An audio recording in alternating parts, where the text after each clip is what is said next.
भर्खरै प्रहरी र प्रदर्शनकारीबीच भयो निकै नै ठुलो झडप। गोली लागेर एकजना गम्भीर घाइते। यसबारे पुरै जानकारी।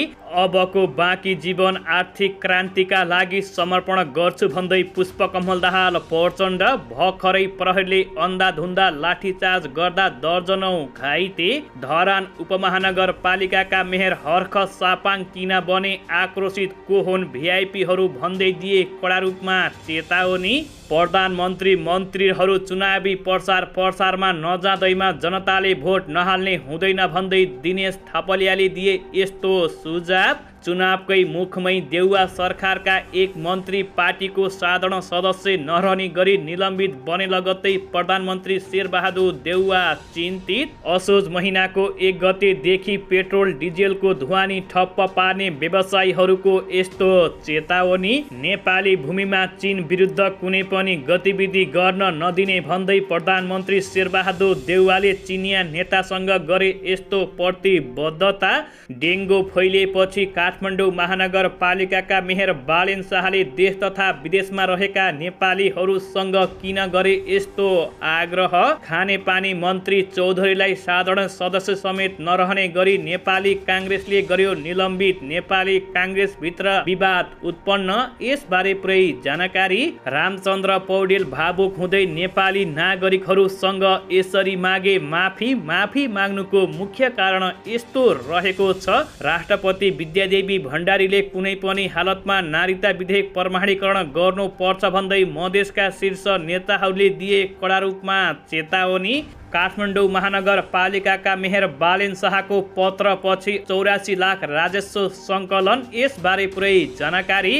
र काठमाडौँ महानगरपालिकाभित्र निजी विद्यालयहरूले अनधिकृत रूपमा निर्माण गरेको भन्दै आज काठमाडौँ महानगरपालिकाले यी स्कुलमा चलायो डोजर। अब हेर्नुहोस् पुरा समाचार। दर्शकबिन नमस्कार, तपाईँ अहिले हेर्दै हुनुहुन्छ खोज अनलाइन खबर। दर्शकबिनहरू सदा जस्तै आज पनि विशेष रिपोर्टका साथ उपस्थित भइसकेका छौँ। यो भिडियोलाई अन्तिमसम्म हेरेर हामीलाई साथ दिनुहोला। दर्शकबिनहरू समाचार सुरु गरौँ आजको पहिलो प्रसङ्गबाट। काठमाडौँ महानगरपालिकाका मेयर बालेन शाहले अहिले काठमाडौँ महानगरपालिकाभित्र अनधिकृत रूपमा निर्माण भएका संरचनाहरू भत्काउने कार्य निरन्तर जारी राखेका छन्। उनले काठमाडौँ महानगरपालिकाभित्र निजी विद्यालयहरूले पनि सरकारी भूभाग अतिक्रमण गरेर विद्यालयहरू निर्माण गरेको र ती विद्यालयहरूमा पनि अब डोजर चलाउने भन्दै आज काठमाडौँ महानगरपालिका र मेयर बालेन शाहले यस्तो कदम चाले लगत्तै अहिले काठमाडौँ महानगरपालिकाभित्र रहेका निजी विद्यालय सञ्चालकहरू भने निकै नै चिन्तित बनिरहेका छन्। त्यस्तै काठमाडौँ महानगरपालिकाको एक पत्रपछि अहिलेसम्म 84 लाखभन्दा बढी राजस्व सङ्कलन भएको काठमाडौँ महानगरपालिकाले जानकारी गराएको छ। काठमाडौँ महानगरपालिकाका मेयर बालेन शाहको निर्देशनमा भएको पत्रचारपछि राजस्व जम्मा हुन थालेको छ। लामो समयदेखि मनोरञ्जन कर नतिर्ने कम्पनीहरूलाई काठमाडौँ महानगरपालिकाले अल्टिमेट सहित कर तिर्न पत्रचार गरेपछि आजसम्म 84 लाख रुपैयाँ कर सङ्कलन भएको काठमाडौँ महानगरपालिकाले जानकारी गराएको छ।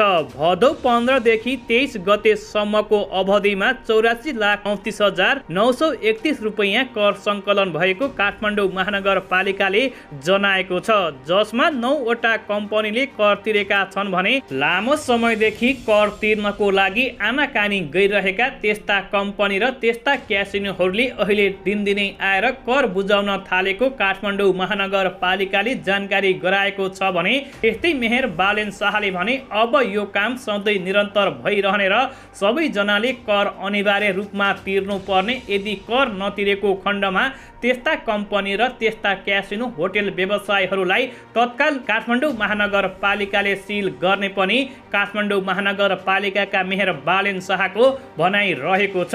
दर्शकबिनहरू, नागरिकता विधेयक कुनै पनि हालतमा प्रमाणीकरण गर्नुपर्ने भन्दै आज मधेसका केही शीर्ष नेताहरूले भने राष्ट्रपति विद्यादेवी भण्डारीलाई कडा रूपमा चेतावनी दिएको समाचार प्राप्त भएको छ।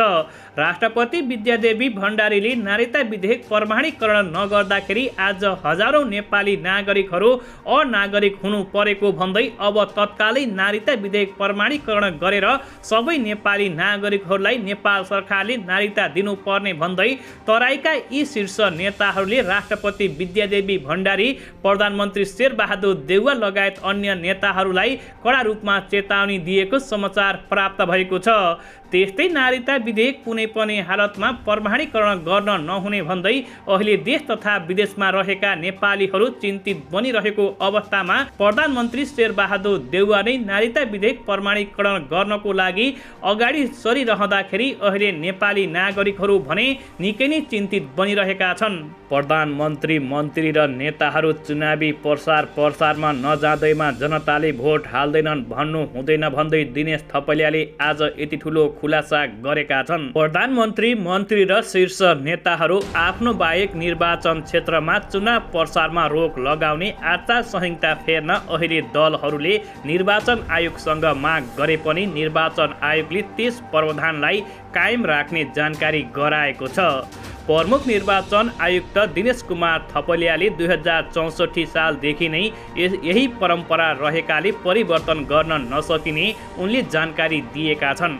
अहिले विभिन्न पार्टीका शीर्ष नेताहरूले यो व्यवस्था फेर्नको लागि निर्वाचन आयोगलाई आग्रह गरे पनि निर्वाचन आयोगले यो नियम कुनै पनि हालतमा नफेर्ने पनि उनले जानकारी गराएका छन्। यसै क्रममा दिनेश कुमार थपलियाले भने आफूहरू सत्ता बाहिर हुँदा त्यही व्यवस्थालाई समर्थन गर्ने र सत्तामा रहँदा बोली फेर्ने दलीय परिपाटीका कारण आयोग आचार संहिताको प्रावधान अडिग नै रहने उनले जानकारी गराएका छन्। राजनीतिक दलहरूमा आफ्नो पोजिसन परिवर्तन भए पनि कुरा फेर्ने परिपाटी भएको हुनाले सबै कुरा उहाँहरूको भनाइ अनुसार गर्न कठिन रहेको पनि उनले जानकारी गराएका छन्। अब आउने निर्वाचनमा मन्त्री चुनाव प्रसारमा नजाँदैमा नेपाली नागरिकहरूले भोट नहाल्ने भन्ने त हुँदैन पनि उनले जानकारी गराएका छन्। निर्वाचन जित्नको लागि आफ्नो क्षेत्रमा राम्रो काम गरेको खण्डमा त्यस क्षेत्रका नागरिकहरूले त्यहाँका जनप्रतिनिधिहरूलाई सजिलैसँग चुनावमा जिताउने पनि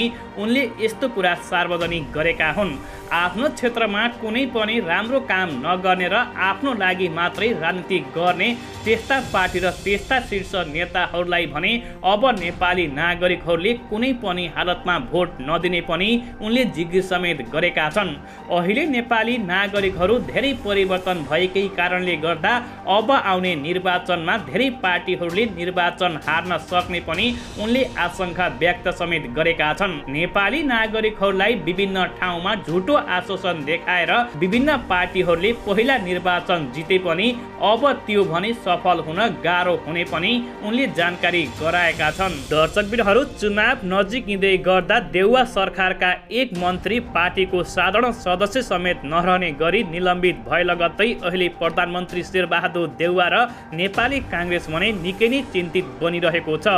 खानेपानी मन्त्री उमाकान्त चौधरीमाथि नेपाली काङ्ग्रेसले डन्डा चलाएको छ भने गत वैशाखको स्थानीय तह निर्वाचनमा अन्तर्घात आरोप लागेपछि उनलाई बारा जिल्ला अनुशासन समितिले निलम्बित गरे लगत्तै अहिले प्रधानमन्त्री शेरबहादुर देउवा भने निकै नै चिन्तित बनिरहेका छन्। पार्टीका सहमहामन्त्री समेत रहेका चौधरीलाई साधारण सदस्य समेत नरहने गरी अनुशासन समितिका संयोजक अरुण कुमार यादवले निलम्बित गरेका हुन्। बारा क्षेत्र नम्बर 1 का सांसद समेत रहेका चौधरीलाई वैशाख 30 गते स्थानीय तह निर्वाचनमा अन्तर्घात गरेको आरोप लागेको थियो भने चौधरीसँगै पूर्व सांसद एवं नेपाली काङ्ग्रेसका महाधिवेशन प्रतिनिधि रामचन्द्र यादव र क्षेत्र नम्बर 2 का सभापति राम परमेश प्रसाद यादवलाई पनि निलम्बित गरिएको हो। बाराका नेपाली काङ्ग्रेसका 2वटा समिति नै क्रियाशील भएको अवस्थामा दुवैले एक अर्काको पक्षका नेता कार्यकर्तामाथि कारबाही अभियान चलाएका हुन्। स्थानीय निर्वाचनमा नेपाली काङ्ग्रेसकै उम्मेदवार हराउने भूमिका खेलेको आरोप लागेपछि उनीहरूमाथि एउटा समूहले कारबाही चलाएको हो। उनीहरूमाथि निलम्बित गरिएको पत्र पार्टीको केन्द्रीय अनुशासन समितिले पठाएको छ। तर यसअघि बसेको नेपाली काङ्ग्रेस केन्द्रीय कार्य समितिले भने 4 गतेको चुनावसम्म कसैले कसैलाई पनि कारबाही गर्न नहुने भन्दै नेपाली काङ्ग्रेसले यस्तो जानकारी समेत गराएको छ। दर्शकबिनहरू, भर्खरै प्राप्त समाचार अनुसार धनुषामा प्रहरी र बन्दुकधारी समूहबीच दोहोरो गोली हानहान भएको छ भने एकजना गम्भीर घाइते भएको र बन्दुक समूहधारीहरू त्यहाँबाट फरार भएको समाचार प्राप्त भएको छ। प्रहरीको चौकी पोर्ताहाबाट खटिएको प्रहरी टोली र बन्दुकधारी समूहबीच गोली हानाहान हुँदा प्रहरीको गोली लागेर धनुषा गणेशमान चारथान नगरपालिका 5 निवासी 33 वर्षीय गणेश बहादुर बुढाचकी गम्भीर घाइते भएको प्रहरीले जनाएको छ। खोलामा बन्दुकधारी समूहलाई प्रहरीले रोक्न खोज्दा फायर गरेपछि प्रहरीले गरेको जवाफी कारबाहीमा परेर बुढाथकी घाइते भएको जिल्ला प्रहरी कार्यालय धनुषाका प्रवक्ता प्रहरी नायब उपरीक्षक प्रदीप बहादुर छेत्रीले जानकारी दिएका छन्।